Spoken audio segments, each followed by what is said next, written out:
Expired. I call Esanati Lole-Taylor. Thank you, Mr. Speaker. Lau Malia, in acknowledgement of the Tongan Language Week. Mr. Speaker, I rise on behalf of New Zealand First to speak on the third and final reading of the Gambling Harm Reduction Amendment Bill.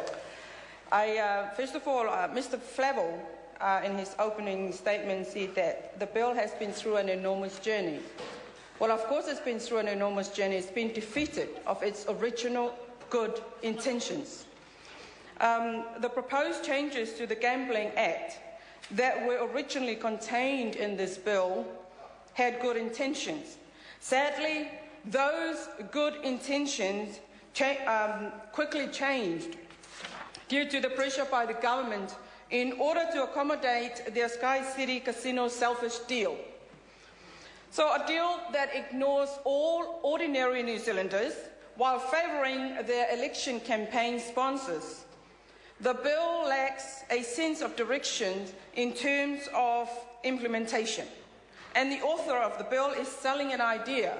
Originally, it was a good idea, but now an idea that has failed to recognise the current situation and the current environment. The sponsor of this bill is out of touch with implications that his bill will be confronted with. New Zealand didn't become one of the greatest countries in the world just by rewarding greed and recklessness.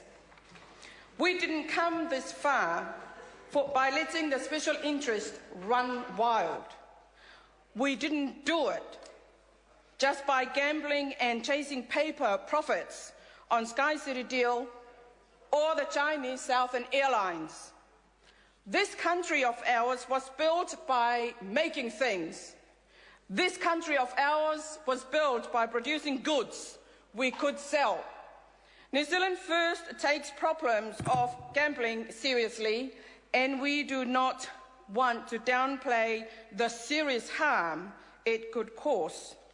Of course, New Zealand First is pleased to see the removal of Clause 5, which would have unfairly penalised the racing industry, a 1.8 billion industry to the economy.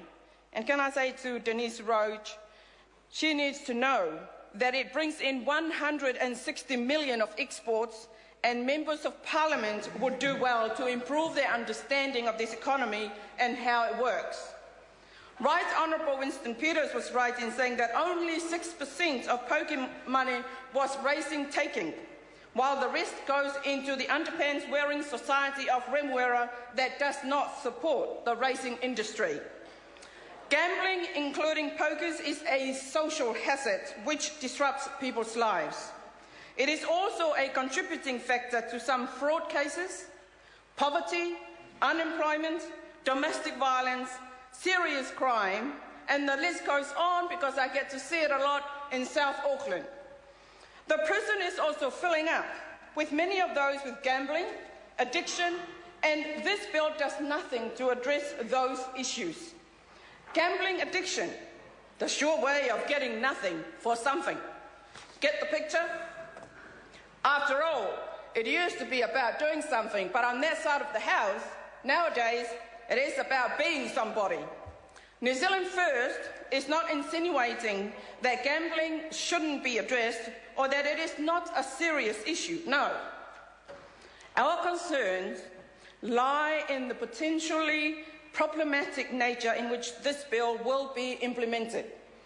The unrealistic expectations on local bodies and the communities. The impractical attempt to be able to manage the distribution of wealth generated from pokies. There is also a question on the operation of pokies, as we all know. The bill's primary function is to reduce harm caused by gambling, but it underestimates the hurdles that it will be presented with along the way. There have been a couple of significant changes to the bill to ensure that if it does pass, it will be easier to implement. Such changes include the regulation-making power to monitor and regulate licence conditions and the distribution of gaming proceeds. Why is it that Mr. Flavel can't see through it? The general public are being brainwashed with mixed messages from this government and its alliance. On the one hand, the government wants to reduce the harm of pokies and enforce measures that will minimise the potential harm associated with gambling. And on the other hand, the government are attempting to increase the number of pokies through the Sky City Agreement. So the government is essentially sitting on the fence about the issues concerning gambling. It is not possible to agree that gambling is a social hazard and then increase the number of pokies popping up in Auckland through the guise of the Sky City deal.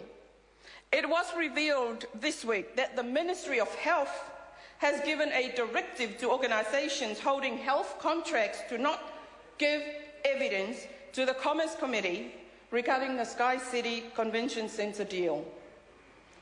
This lack of transparency is harmful and highlights the unfair nature in which this government operates. Mr. Flavel should make that clear to all Māori and Pasifika people out there. That should be made clear to the people of South Auckland.